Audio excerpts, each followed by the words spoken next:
immédiat. Aimez, partagez et abonnez-vous.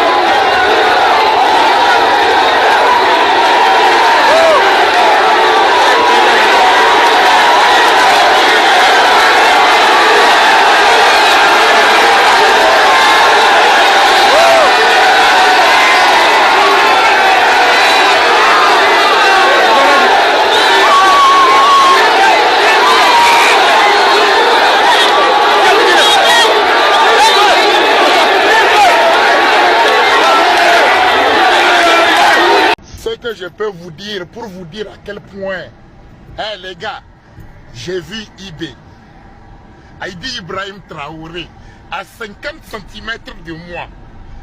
J'ai vu le président burkinabé. J'ai vu le président burkinabé. Aïdi Ibe, Aïdi Ngende Tchani de nos aéroports. Quelle présidence? Une chose qui ne s'est jamais passée au Niger. Jamais. Est-ce qu'à Nounyaramboate même, est-ce que dans le monde entier même ça s'est fait? Des pays où on dit que c'est risqué, c'est nanani nanana, c'est pampampan, c'est sorti, c'est mami loto. Les présidents, les deux présidents ont marché. Bonsoir, bonjour, dans l'émission Dépêche, actualité à temps réel. Oui, la rabino va information dans le système Yabuka Lelo, Lamba Lelo, Lia Lelo. Dépêche est présenté Nangamoko, Mishonoka aspect spirituel, Bopeto, Nanzoto, Pe, na Molimo. Dans Dépêche Lelo, vous avez to par la rapé, actualité internationale, oh, Yabamboka Moussoussou Afrique, Mikolo en Afrique et Ningana Kimakasi, mouvement ya Alliance des États de Sahel, Obabengi AES, Oe Sangisi Burkina Faso, Niger, Mali. Basalaki premier sommet na bango ya Alliance na bango et Salamaki na Guinée, yango tokolobelango lelo awa na ba détail ya lelo. Tokolobela pe Ibrahim Traoré auti kopeta sete lelo contre président ivoirien na président béninois parce que ba français baza ko préparer attaque contre Burkina Faso, ba créer ba base militaire na Côte d'Ivoire et puis ba base militaire na Bénin o baza ko former ba terroristes pour na ba attaquer Burkina Faso. Baza ko préparer assaut contre Burkina Faso. Bokola na message wana eza message moko dur ya kanda ya Ibe président ya Burkina Faso Ibrahim Traoré, capitaine Ibrahim Traoré, le président le plus aimé d'Afrique. Oyo alingi Ibrahim Traoré te c'est que azali africain te c'est que azali oncle Tom. Alors soko lingo ba oncle Tom tuna ba bazaka na poto to ba bazaka na Angleterre ba ko bisayo to na Amérique. Mutu soki babengi oncle Tom elakisi nini. Avana banda na kopesa nanu merci mingi na Nzambe tata oyo apesinga pema makasi ya kosala émission oyo. Na kozangisa te kopesa merci mingi petit papo ya Nyarkos na Orléans oyo asoutenaka nga moralement et puis na bosani te conseiller na nga mususu Papa Selio na France, Papa Selio conseiller na nga munene na pesi yo bambote, sans oublier na Londres Père Kofi yo pe bambote no angoyo otikaka ngai te na ba conseil olingi nasala ba émission moko ya niveau likolo neti ba oyo naza kosala ya alliance ya ba état ya Sahel. Na bosani te Danima va pe na pesi yo mbote. Continuez toujours à partager émission peut qu'on soutenir émission Nabiso au Babengi Dépêche actualité à temps réel. Sans oublier Maître Baïna Jidoka International très très très fort maître Baina oyo atikaka ngai te oyo tobunda na ye bakomba bisika moko kala te na koyamba mpe maître Baina na émission lokola tokomi koleka mpe na Congo Web Télévision napesi merci mingi na président Chabani Record na kopesa nga espace na télévision na ye. En attendant, As TV ezonga toza koleka na Congo Web chaque mardi na 20h10 et puis rediffusion mercredi na 12h. Lelo tokolobela Ibrahim Traoré tokolobela bango Alliance ya Sahel et Salamaki premier sommet na bango. Il fallait tolobela ngo mais tozwaki tate parce que na mboka na biso Congo ba actualité ezalaki ebele. Boyebi touti kozala na actualité ya makasi ya Kanyabayonga oyo ba M23 babotolaki. Ba actualité ezalaki tellement ebele moyen tolobela penza actualité internationale ezalaki te. Yango lelo tolingi tolobela Alliance ya Sahel oyo euti kosalama ça fait 5 jours passés. Bakutanaki nasi boyebi ke ba pays wana misatu Burkina Faso, Niger, Mali babima na CEDEAO. CEDEAO eza alliance ya ba pays Afrique de l'Ouest. Neti biso tozaka na SADC ya Afrique centrale, bango CEDEAO batu pe ya Afrique de l'Est, bango baza na EAC. Kasi bango babimaki na CEDEAO parce que CEDEAO ezali eloko eza manipulé na ba français na communauté internationale. Yango bango babimaki parce que boyebi bien que tant coup d'état samaki na Niger, CEDEAO ba pays CEDEAO ba Niger, Nigeria, Côte d'Ivoire, ba pays wana nyonso basanganaki pona ko attaquer Niger. Alors Burkina Faso na Mali balobaki soki bo attaquer Niger boko bundisa biso nyonso. Et ça là qui CEDEAO ko banga ba se retiraki parce que eza même na ba président mususu ya CEDEAO bazalaki contre attaque contre Niger ne tokolo ba président ya Guinée colonel ya Guinée oaza président et puis président pe ya Togo atelemelaki pe yango. Mais après wana bambula na bambula bauti ko sala premier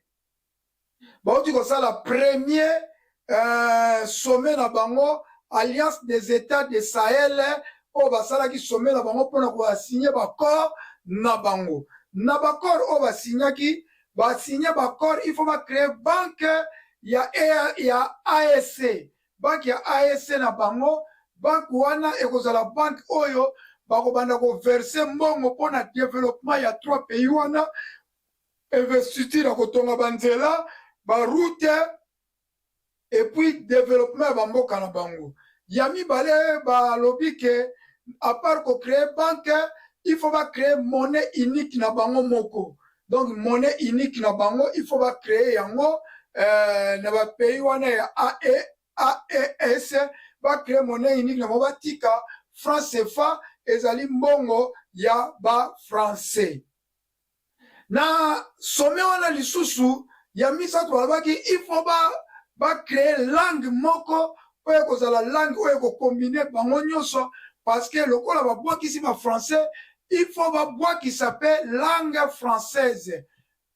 Yango ezalaki eloko basaki na sommet basinyaki na sommet elekaki malamu mingi elekaki penza kitoko ezalaki fête munene lelo bokolanda pe ba discours na bango ba discours émouvant ya bana Afrique ya solo bana Afrique obiso toza kolinga.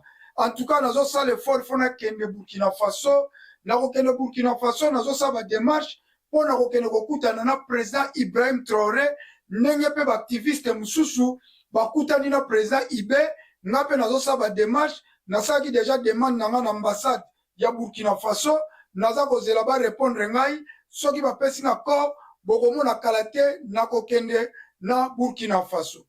Abatolanda nanu ba vidéo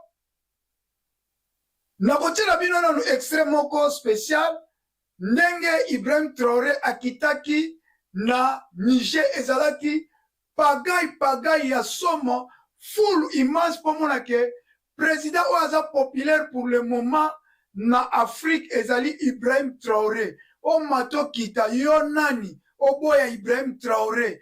Moto akoboya Ibrahim Traoré azali africain doki.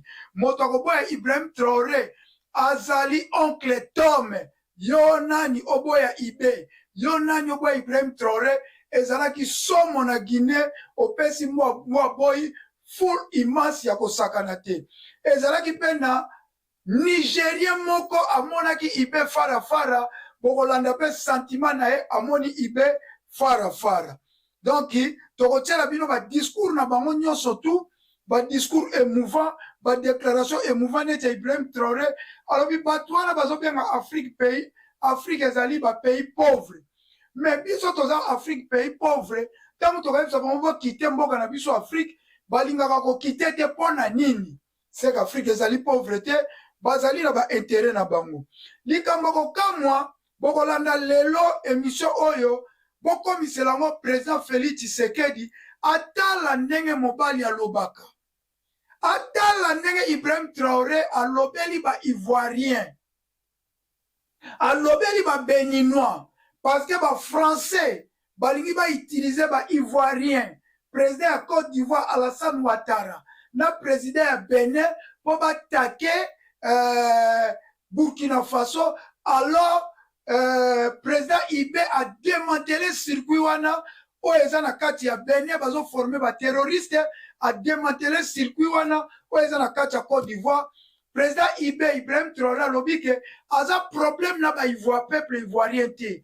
Aza problème na ba peuple béninois te, mais aza na problème na ba dirigeant na bango parce que bango baza ko entretenir ba terroriste armée française pour na ba attaquer alors ekoyinda soke yindi ba dégâts ekosalama na Côte d'Ivoire ba dégâts ekosalama na Bénin. Alors peuple ivoirien peuple béninois botia yango na maboko ya IBT le président le plus aimé d'Afrique yo nani obwa Ibe botala Ibrahim Traoré aza koloba lokola mobali alobaka bwe bisa président Félix atala Ibe ndenge aza kolobela président Alassane Dramara ya Côte d'Ivoire atala ndenge aza kolobela président ya Bénin aza kolobela nga tsema ina munokote avec autorité avec force avec signature oyo ekoya eya. Bravo président Ibe. Président Félix, pourquoi te comparer na eloko oyo? Président Sassou Nguesso azali contre biso. Président Sassou aza ko entretenir ba Rwandais na Maluku, na frontière na biso ya Maluku oyebi yango, mais ozaka na coopération na président Sassou. Pourquoi pas okotonner te, pourquoi pas okopeta mesate contre président Sassou Nguesso a kata relation na ye na ba Rwandais soka zo continuer a kozala na problème na biso na Congo parce que Kagame aza musika ayeko coopérer na Sassou pona apusa na pembe na biso mais président Félix atikali koloba eloko moko te na Sassou Nguesso po komisere message atala ndenge Ibrahim Traoré aza kolobela Alassane Ouattara aza kolobela président ya Bénin ndenge ba français baza ko utiliser. En plus de cela biso toza na guerre na Rwanda malgré Kofi alobi guerre ezali te malgré Kofi alobi baza ko peta biso kasi tozali agressé na Rwanda mais ambassadeur na biso aza lelo ti kuna na ambassadeur na biso azali na Rwanda et puis ambassade ya Rwanda ezali ko fonctionner na Congo tozali ko comprendre to sengi na bato bazaka peme na président Félix bo komisela discours ya Ibrahim Traoré nenga beti mesa aza déterminé avant na tela bino ba vidéo na ko bakisa boye boye bake Ibrahim Traoré wana Alassane Ibrahim Traoré Gosima Geita na Adraman président Niger bakoko ka bango te mingi nazolo bela Ibrahim Traoré boyebi likambo esalamaki na président ya Syrie Bachar ba américain ba français bazaki na posa balongola ye tanga kendeke pa Paris sécurité nezaki pa Paris bayaki kotiele ba bombe ya misiki wana o soki bobeti et attaquer ti lelo ba américain ba français autant ekoka président ya Syrie te Bachar al-Assad ekoka ko déloger te ndenge moko Ibrahim Traoré azali pa ya ba russe bakokoka Ibrahim Traoré te parce que sécurité Ibrahim Traoré esimami pa ba russe botala avion oyo Ibrahim Traoré azali kotambola nango avion sophistiqué avion militaire lokola kaka Air Force américain o baris bapesi bokomi tala avion zotama bakomi armée de l'air donc Ibrahim Traoré azali protégé na baris ekosimba mukolo moko te pe biso bana Afrika ya solo bana ya Lumumba bana ya Thomas Sankara bana ya Mobutu bana ya Kwame Nkrumah ya ba ancêtre na biso nyonso Afrique losambo na biso nzambe tata abatela Ibrahim Traoré parce que Ibrahim Traoré azali place oyo libération ya Afrique ekouta na Ibrahim Traoré après kozala alliance na bango ya AS alliance des États de Sahel CEDEAO fragilisé CEDEAO ekwei parce que kolongwa ya EAC 7% ya PIB elongwe na CEDEAO totala ba document nazaki nango awa pona pesa bino ba exact information na boyi na éviter soki nazwaki yango kolongwa ya 3 pays wana na CEDEAO ba perdre 54% ya surface donc force ya surface donc 54% longwe donc bon batikali na surface mukie batikali neti na 46% ya terre ya kosangana na bango kosangana ya Burkina Faso Niger Mali elongoli 54% ya surface elongoli 7% de son PIB elongoli 17% ya population donc edimine force ya CEDEAO CEDEAO ayokaki kanda tanga moni premier sommet alliance esalamaki alobi à partir ya jour wana ba Burkinabé ba Malien ba Nigérien bakozwa lisusu visa te bakozala lisusu na circulation libre te na bamboka na bango soki bangi ba visiter bamboka ya CEDEAO il faut bazwa visa na ko monopoliser parole te tolanda nanu discours ya Ibrahim Traoré oya sali menace na ba Ivoirien menace na pas na ba Ivoirien na président Ivoirien na président béninois ndenge ba français ba tie ba base na bango pona ko attaquer tolanda discours wana boko miselango Félix amona ndenge mobala lobaka c'est le moment azwa décision même na ba Sassou Nguesso azwa décision na ba français azwa décision na ba américain akende pa baris soki penza azali mobali parce que Ibrahim Traoré lobi boy eza na ba président mususu baza formé na mindele baza formaté na mindele yango toza koyeba te est-ce que président Félix aza formaté na mindele alors sans plus tarder tolanda discours ya président Ibrahim Traoré oya beti c'était pour na ba ivoirien tolanda. Nous avons dans une interview parlé du régime ivoirien. Certains Burkinabés sont montés sur leurs chevaux et critiqués. Je le dis, j'insiste et je persiste. Nous n'avons rien contre le peuple ivoirien, mais nous avons quelque chose avec ceux qui dirigent la Côte d'Ivoire.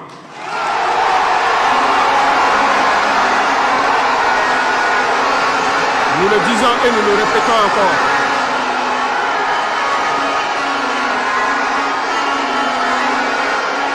Laissez-moi vous dire quelque chose.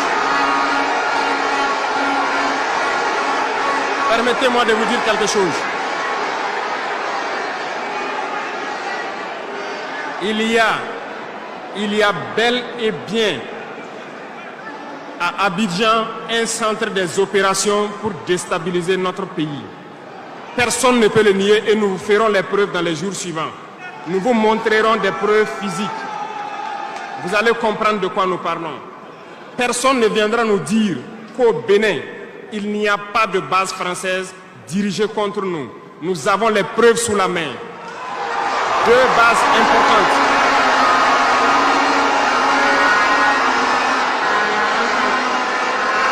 Nul ne peut le contester. Et je les mets au défi. Et nous n'avons rien contre le peuple béninois. Là, nous avons un problème avec la politique des dirigeants béninois. Et nous le disons haut et fort encore. Dans cette diplomatie, nous avons décidé de dire la vérité. Il y a bel et bien deux bases. Une vers Kandi et l'autre en allant vers Porga ou je ne sais pas quelle localité. Des pistes ont été réaménagées à plus de 3000 mètres de long. Des avions atterrissent. Les gens équipent et forment les terroristes là-bas. Nous avons des enregistrements audio d'agents français au Bénin là-bas qui se jouent le centre des opérations des terroristes. Ils montent les opérations avec eux. Ils les aident à se soigner. Ils font tout ce qu'il y a là-bas. Nous avons tous les détails sur eux. Et vous ne voulez pas qu'on le dise à notre peuple? On va le dire. Si vous ne le voulez pas, s'ils ne le veulent pas, qu'ils arrêtent de se comporter ainsi. C'est simple. Nous n'avons forcé personne à prendre son indépendance. Si vous décidez de rester dans votre situation, mais ne prenez pas vos pays pour en faire des bas arrêts parce que ce sont vos populations qui vont en souffrir après. Et ce n'est pas une bonne politique. Nasir Bolandi, discours ya Ibrahim Traoré, bon, moni mobali ndenga lobaka. Toza pe na souci président Félix, moins d'escarmouche te. Aloba lokola mobaba nana na Sassou Nguesso. Sassou, avertissement, soki, ba Rwandais ba kite kota malukute, biso na bino relation coupée. Abenga na ambassade, a fermé ambassade ya Rwanda na mboka na biso, azongisa ambassadeur na biso azonga. Nasalaka émission moko boye soki lelo ngere eza kosila te na Congo ezali kaka likambo moko ndenge président Félix atika Kabila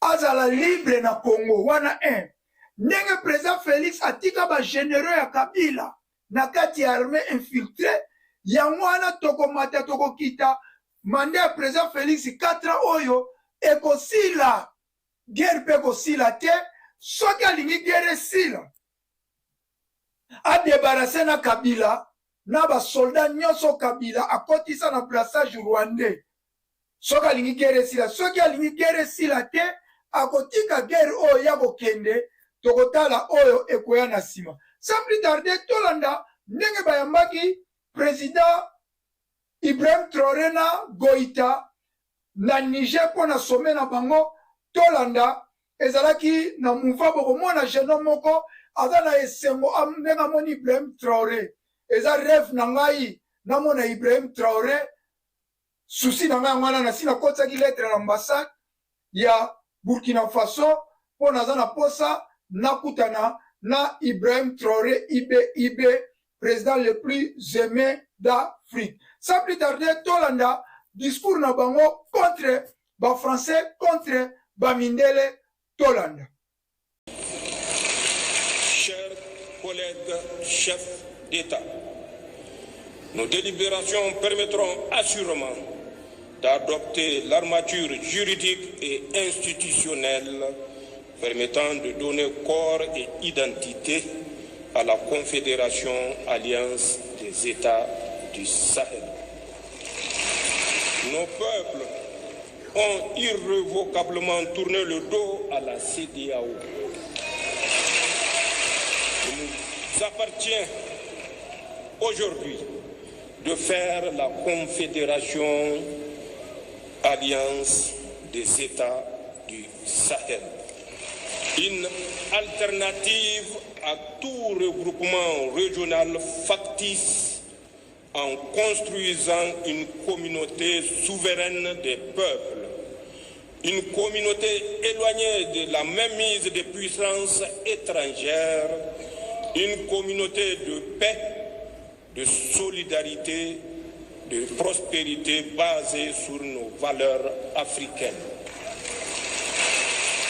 Le haut fonctionnaires et les ministres des Affaires étrangères ayant finalisé et adopté le projet de traité, c'est avec un réel plaisir que je marque mon accord solennel à la création de la Confédération Alliance des États du Sahel. J'approuve également le projet de règlement intérieur du Collège des chefs d'État de la Confédération Alliance des États du Sahel. Le Niger, par ma voix, s'engage à œuvrer inlassablement à la bonne marche de notre confédération. C'est sur ces notes d'engagement et d'espoir que je déclare ouvert le premier sommet des chefs d'État de l'Alliance des États du Sahel.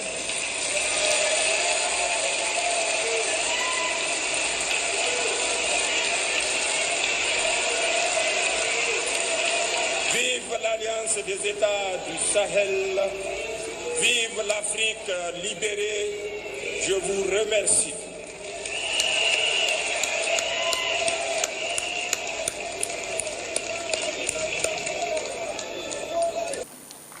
Excellences, Mesdames et Messieurs, j'ai parlé un peu plus tôt des droits de poursuite qui, le temps des opérations antiterroristes, abolissent les frontières entre nos trois États.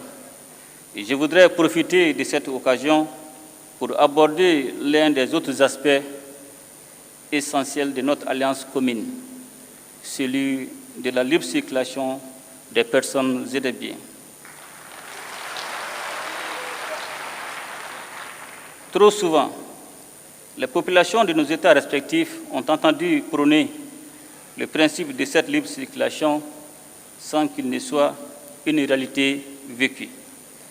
Tant les tracasseries administratives et routières ont dévoyé cette ambition. D'ailleurs, je sais qu'avec mes frères, les présidents Tchani et Traoré, nous ne dirons bientôt plus les populations respectives de nos pays, mais plutôt nos populations AES. Car l'AES que nous sommes en train de mettre en place est d'abord et avant tout l'AES des peuples. Une AES dans laquelle les Burkinabés et les Nigériens seront chez eux au Mali et inversement, sans aucune forme de barrière bureaucratique. Cette liberté de circulation sera sous-tendue par une accélération des investissements dans le domaine des infrastructures routières et ferroviaires et aériennes, et dans celui des nouvelles technologies de l'information et de la communication. Toute chose qui catalysera l'approfondissement des investissements dans le domaine de la production agricole et dans celui des industries de transformation, profitant ainsi de la complémentarité de nos économies. Pour parvenir à cette réalité qui est déjà en construction avancée, nos ministres n'ont ménagé aucun effort. En effet, ils ont tenu en moins d'1 an 4 rencontres sectorielles et élargies qui ont permis de poser les jalons nécessaires à une alliance des États du Sahel aux compétences renforcées. C'est un immense plaisir et un honneur de nous retrouver ici aujourd'hui, une date bénie, une date mémorable, le 6 juillet 2024, ici à Niamey. Avant tout propos, rendons grâce à Dieu qui a permis donc que ce jour soit. Nous lui disons merci pour tout ce qu'il a pu faire pour nous jusqu'aujourd'hui et tout ce qu'il fera pour les peuples de l'AES. Permettez-moi également de rendre hommage au peuple nigérien. Ce peuple qui a tant souffert depuis l'avènement du CNSP et qui continue de rester debout.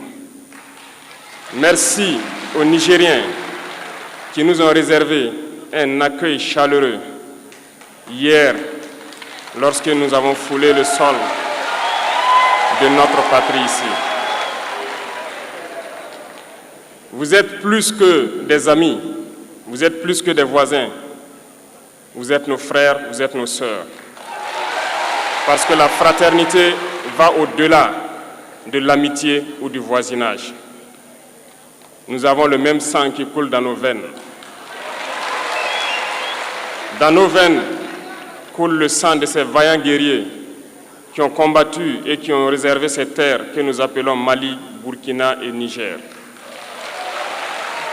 Dans nos veines coule le sang de ces vaillants guerriers qui ont aidé le monde entier à se débarrasser du nazisme et de beaucoup d'autres fléaux. Dans nos veines coule le sang de ces vaillants guerriers qui ont été déportés d'Afrique vers l'Europe, l'Amérique, l'Asie ou je ne sais encore, et qui ont contribué à construire ces États pendant l'esclavage. Dans nos veines coule le sang d'hommes dignes, d'hommes robustes, d'hommes debout. Et pour cela, soyons-en fiers et soyez remerciés d'être ressortissants de l'AES.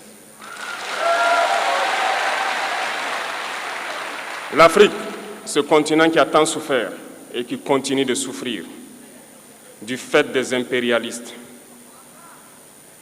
Ces impérialistes n'ont qu'un seul cliché en tête. L'Afrique est l'empire des esclaves. C'est comme ça qu'ils voient l'Afrique. Ils n'ont jamais pu changer de logiciel jusqu'à aujourd'hui. C'est déplorable. Mais comment procèdent-ils? C'est malheureusement depuis donc ces années 60 où ces simulacres d'indépendance ont été donnés à l'Afrique. Ils n'ont juste fait que placer des valets locaux à la tête, selon eux, de leur sous-préfecture pour pouvoir continuer à les alimenter. Ces valets locaux que nous allons qualifier aujourd'hui d'esclaves de salon n'ont d'autre repère que de chercher à vivre comme le maître, à satisfaire le maître et à faire tout ce que le maître lui dicte. Ils volent, ils pillent nos États, amènent tout chez le maître et leur richesse est conservée chez le maître. Ils font tout pour vivre comme le maître et toujours le satisfaire. Lorsque le maître commande, ils exécutent. Ce sont des individus qui n'ont aucune dignité, qui n'ont aucune morale, qui n'ont aucune personnalité. Mais le maître esclave a toujours su identifier ces individus. Ils sont toujours prêts à trahir leurs frères pour satisfaire le maître. Ils nous ont trahis depuis l'indépendance et d'autres continuent jusqu'à aujourd'hui à nous trahir au profit de leur maître. Ces individus continuent toujours, contre vents et marées, à piller l'Afrique, à aider le maître à piller l'Afrique. Ils se plaisent à le dire chaque année dans leurs sondages économiques. Le Burkina est le pays le plus pauvre, le Mali est le pays le plus pauvre, le Niger est le pays le plus pauvre. Nous sommes classés parmi les derniers. Très bien, si nous sommes aussi pauvres qu'ils le disent, mais quand est venu le moment de prendre nos responsabilités, nous avons demandé à ces maîtres de quitter les lieux. Pourquoi ne veulent-ils pas partir? Lorsque nous prenons le cas du Niger, depuis plus de 40 ans, certains pays exploitent l'uranium pour produire de l'énergie chez eux. D'Ottawa jusqu'à Paris, les rues sont illuminées, c'est la lumière. Mais au Niger, c'est l'obscurité qui nous est servie.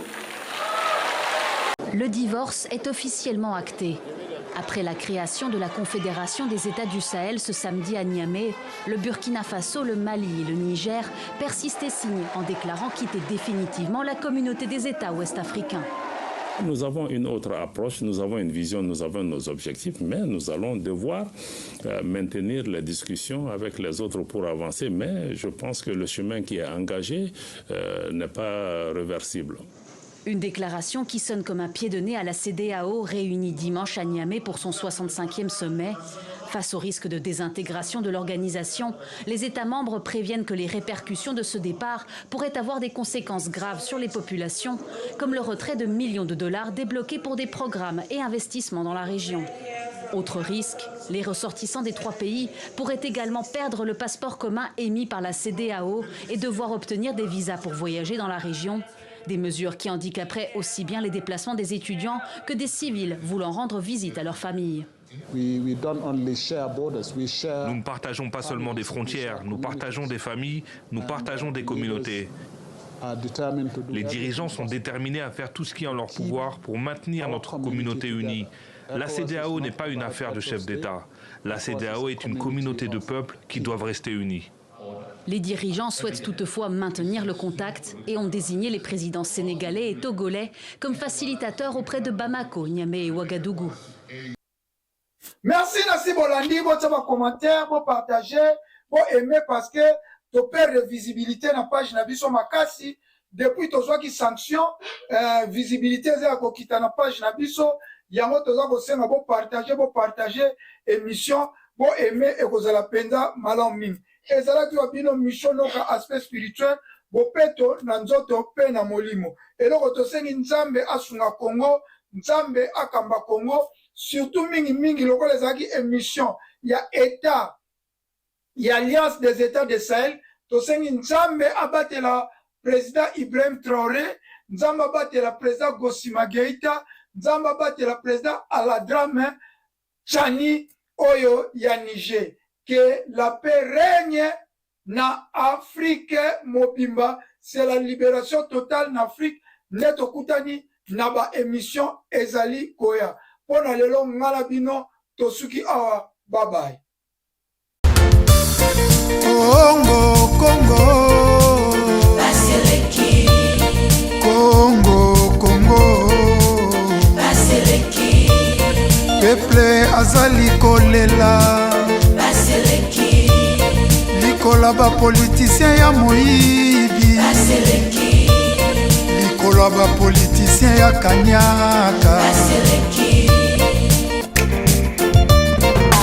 likolo nyonso koyoka masakre na Beni Ituri Minembwe kokende mikolo nyonso koyoka Biba million Namboka Mandela ezate Dele sage Miami microbe Peuple azali kolela Baseleki